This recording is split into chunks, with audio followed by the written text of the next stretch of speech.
ముఖ్యమంత్రి రేవంత్ రెడ్డి అసమర్థ నియమాలే పార్లమెంటు ఎన్నికల్లో పార్టీని ముంచాయని కాంగ్రెస్ పార్టీ నాయకులు మోత్కపల్లి నరసింహరావు విమర్శించారు. సోమాజిగూడ ప్రెస్ క్లబ్ లో ఏర్పాటు చేసిన విలేకరుల సమావేశంలో మోత్కపల్లి ముఖ్యమంత్రి రేవంత్ వ్యవహారంపై తీవ్రంగా మండిపడ్డారు. రేవంత్ అసమర్థ నియామకాల కారణంగా 8 స్థానాలు బీజేపీ కైవసం చేసుకుంది అని విమర్శించారు. ఆయన పనికి మాలిన వెంటనే అలంకారణంగా ఈసారి ప్రధాని కావాల్సిన రాహుల్ గాంధీ ప్రధాని కాలేకపోయారని అన్నారు. తన అసమర్థను కప్పిపుచ్చుకునేందుకు బీఆర్ఎస్ ఓటు బ్యాంక్ బీజేపీకి మళ్లిందని సిగ్గుగా చెప్పడం హాస్యాస్పదమన్నారు. మాదిగ సామాజిక వర్గాన్ని రేవంత్ దూరం చేసుకున్నారన్నారు. రాష్ట్రంలో కీలక సామాజిక వర్గాన్ని దూరం పెట్టడమే కాక కేవలం ఒకే సామాజిక వర్గానికి ముఖ్యమంత్రులు వ్యవహరిస్తున్నారన్నారు.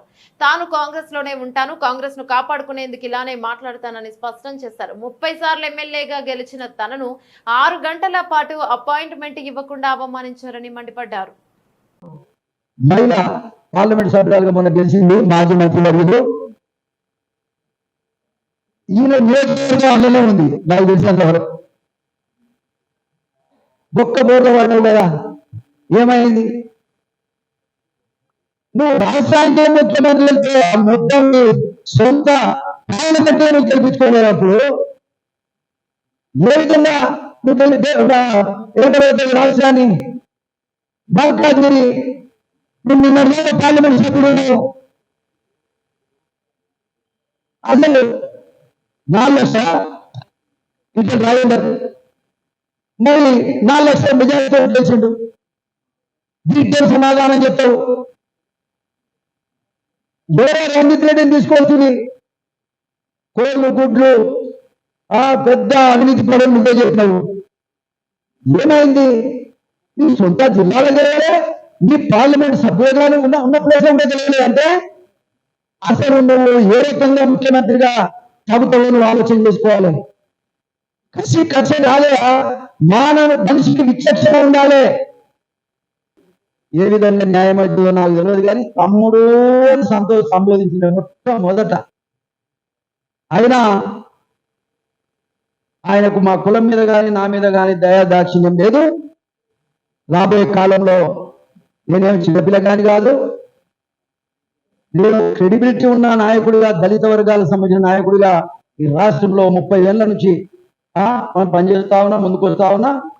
సరే 70 ఏళ్ళు వచ్చినాయి, మరి నేను ఎవరు కాలే. నరసింహ గారికి ఏం పోయినట్లే చంద్రబాబు నాయుడు గారు అధికారంలోకి వచ్చారు. చంద్రబాబు నాయుడు గారు నేను ఎప్పుడు పోయినో ఆయన మన కృష్ణాన్ని జగన్మోహన్ రెడ్డి చెప్పాడు.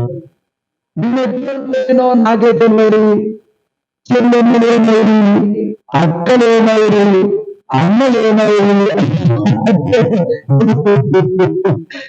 అర్థం కాదా? అసలు మరి వచ్చిందంటే ఎక్కడ తప్పలేదో చెప్పలేదు. మీ అహంకారమే వచ్చింది. దళిత వర్గాలని ఒక సుధాకర డాక్టర్ని మాస్క్ లేదని నమ్ముతూ కొట్టించి పిచ్చోడని బుద్ధి చెప్పండి. ఆ రోజే ఆయన పక్కనైపోయింది.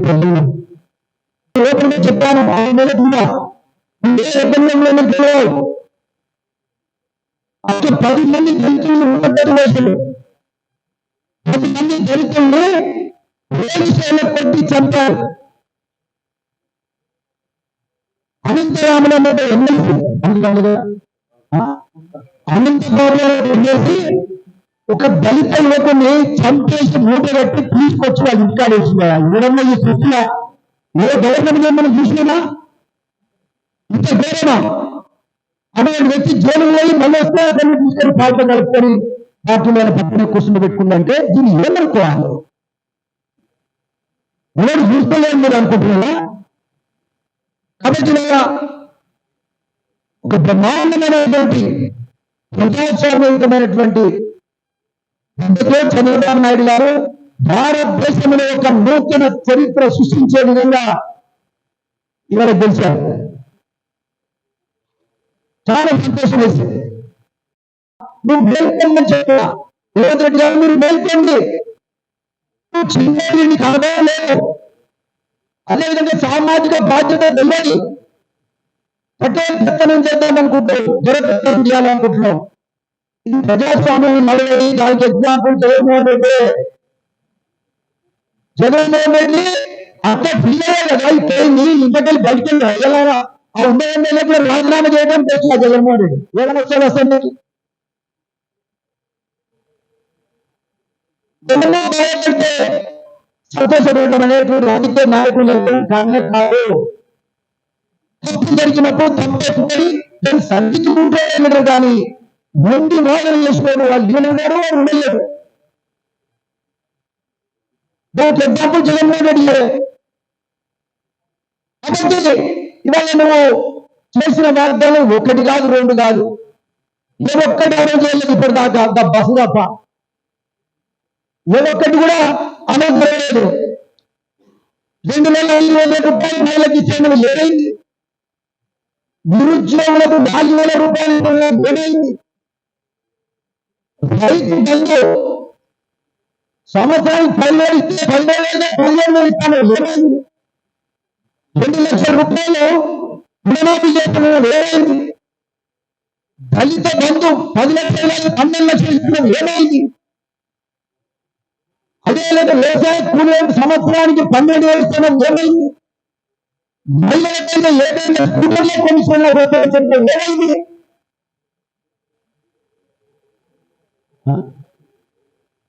అదేవిధంగా ఇవాళ ప్రతి ఇల్లు 5 లక్షలు పెట్టుకుని కట్టిస్తామన్నారు ఏమైంది? 6 నెలల నుంచి మంజూరు అన్ని పనులు.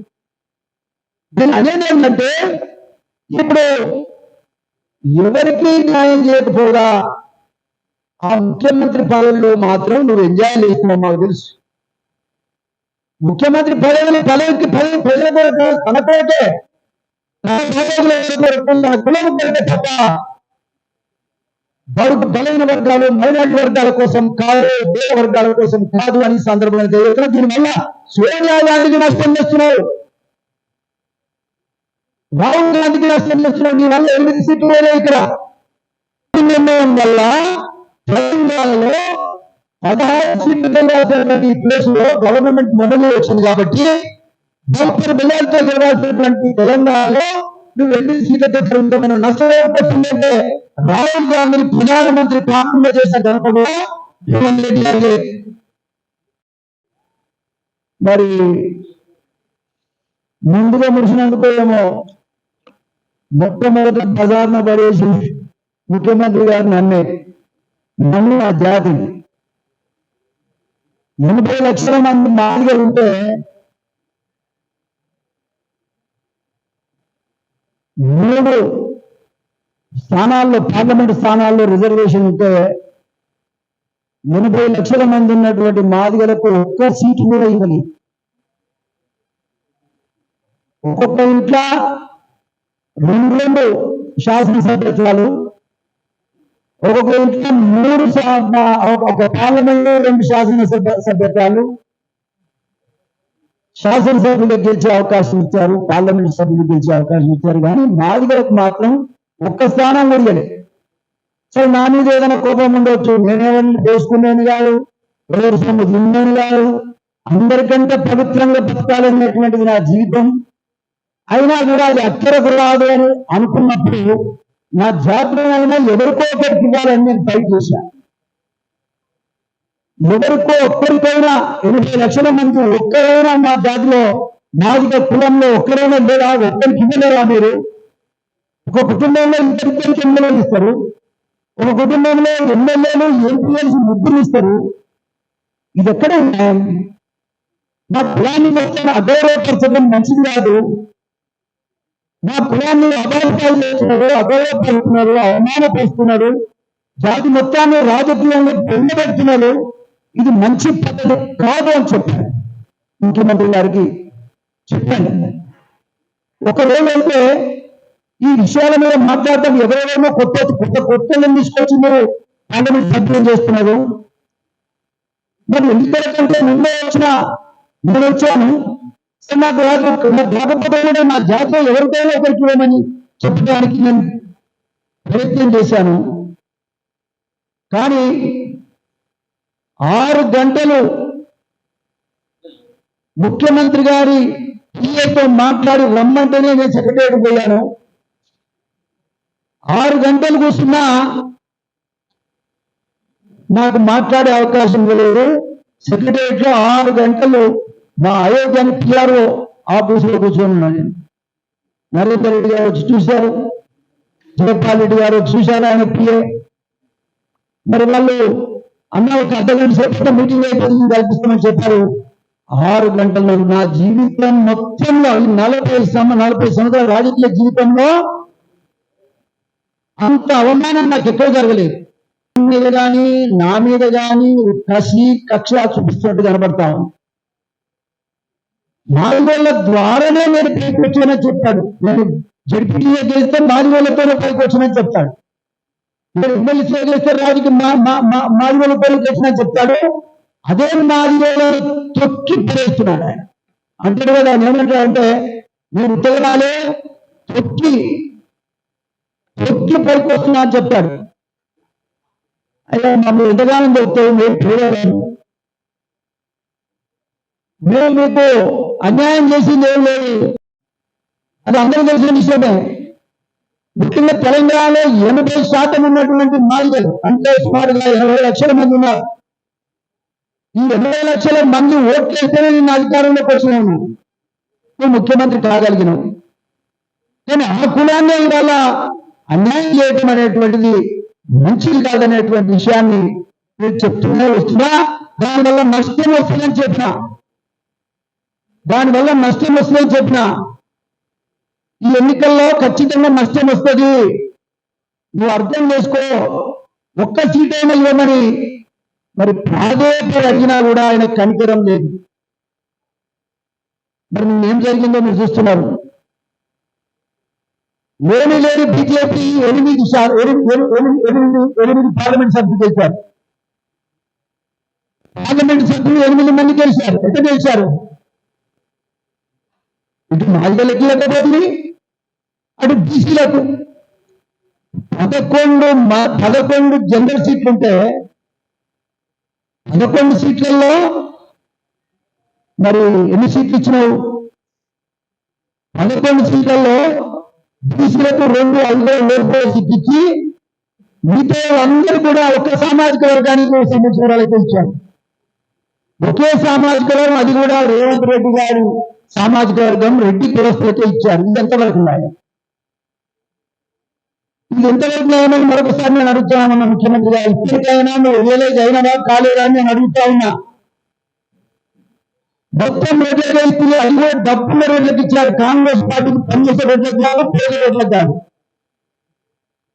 100 కోట్లు 1000 కోట్లు ఉన్నటువంటి రెడ్డి కులస్తులతో నువ్వు పార్లమెంట్ సభ్యులు ఇచ్చావు. వాళ్ళు ఏం చేస్తారండి? ఇవాళ ఒక గౌడ్కి ఇవ్వలేదు, ఓ పద్మశాలికి ఇవ్వలేదు, ఓ గొల్లకొమ్మలకి ఇవ్వలేదు, ఓ పెరుకోళ్ళకి ఇవ్వలేదు, సాగలి మంగళలకు ఇవ్వలేదు, 94 కులాల్లో ఏ ఒక్కడికి ఇవ్వలేదు. ఇంతమందిని కాదని నీ ఒక్క కులానికి నీవు పెద్దపీట వేసుకుంటే ఏ విధంగా నువ్వు ప్రజానాయకుడు అవుతావు? ముఖ్యమంత్రి అనేవాడు అందరికా తన కులానికే? నేను అడుగుతా ఉన్నా, నువ్వు ఒక్క కులానికి నువ్వు ముఖ్యమంత్రిగా, అన్ని కులాల ముఖ్యమంత్రిగా. అన్ని కులాలకేమో ఏదో నేను ఇది ఇచ్చినా, నేను అది ఇచ్చినా, నేను బస్సు ఫ్రీగా పెట్టా, ఇంకోటి పెట్టినా, కరెంట్ ఇస్తున్నా చెప్తాడు. అంటే పార్లమెంట్ లో కూర్చోవడానికి చట్టసభలనేమో మీ వాళ్ళు ఉంటారు, మేమేమో అడుక్క తింటానుకుండాలా? ఇది ఎంతమంది సమస్య? మాది కూడా ఒక్కడు కూడా పార్లమెంట్కి పోతా అని నేను అడుగుతున్నా. ఇవాళ పార్లమెంట్కి పోకుండా చేసినావు కదా, ఇది ఎంతవరకు న్యాయమైన మరొకసారి నువ్వు రియలైజ్ చేయమని అడుగుతున్నా. రేపు ఏబిసిడి పార్లమెంట్లో వస్తే ఎవరు మాట్లాడాలి? ఎవరైతే ఏబిసిడి విధానానికి వ్యతిరేకంగానే వాళ్ళే పార్లమెంట్ సభ్యులను చేస్తారు. ఒక్క మాదిగస్తుని కూడా నువ్వు పార్లమెంట్కు పోకుండా చూసినావు. అంటే రేపు బిల్లు ఏదైనా ఏబిసిడి బిల్లు వస్తే మాట్లాడడానికి ఒక మాదిగోడు లేకుండా చేస్తాం అక్కడ. అంటే ఇది కక్ష కాదా? ఇది ఏ విధంగా న్యాయం అనిపిస్తుంది నీకు? గత 20 సంవత్సరాల నుంచి ఏబిసిడి గురించి ఒక పోరాటం జరుగుతా ఉన్నది ఇక్కడ. కేంద్ర ప్రభుత్వం కూడా ఉన్నటువంటి ప్రభుత్వాలు వాళ్ళ మీద ఫైట్ చేస్తూ వస్తున్నది నాయకులం. కానీ ఇంత ఉద్యమం జరుగుతున్న దాన్ని పక్కన పెట్టేసి మరి మీ లెక్కేం పొమ్మన్నట్టుగా, మీ పక్కలేని పొమ్మన్నట్టుగా, మీరేం చేసుకుంటే చేసుకోపోమన్నట్టుగా ఒక్క సీటు కూడా ఇవ్వలేదు. నేను ఇంత మనోవేదనతో ఈ సందర్భంగా విషయాన్ని చెప్తా ఉన్నా. మరి చెన్నారెడ్డి గారిని చూసినా, విజయదాస్ రెడ్డి గారిని చూసినా, రాజశేఖర రెడ్డి గారిని చూసినా, వేణు కుమార్ రెడ్డి గారిని చూసినా, మరి అదేవిధంగా జయంతనాథ్ రెడ్డి గారిని చూసినా, మరి ఇంతమంది ముఖ్యమంత్రులు, రెడ్డి ముఖ్యమంత్రులు ఎవరు కూడా ఇంత అన్యాయం చేయలేదు. మాకు ఇంత అన్యాయం చేసిన వాళ్ళు అయితే ఎవరు లేరు. ఇది న్యాయంగా నాన్న మరొకసారి అడుగుతా ఉన్నా. గాలి మాట మాట్లాడలేకపోతే గెలుస్తా అనుకుంటున్నావా? అది నడవదు. 2,50,000 కోట్ల రూపాయలు 60,000 కోట్లలో పంచాడు. ఏమైంది? ఒక్క గౌరవపడ్డాడు. ఒక్క సీటు కూడా దాని పరిస్థితి స్వీప్ చేసింది అలా కూటమి. ఫలితం కారణం ఏంటి? ప్రజల్ని గౌరవించకపోవటం, ప్రజలు గౌరవించడం, ప్రజా నాయకులను గౌరవించకపోవటమే కదా. లోపల ఎక్కడ జరిగింది అంటే అహంకారమే. ఇవాళ చంద్రబాబు నాయుడు గారిని ఏ రోజైతే జైల్లో పెట్టిందో అదే రేపు అతను ఓడిపోయిండు. చంద్రబాబు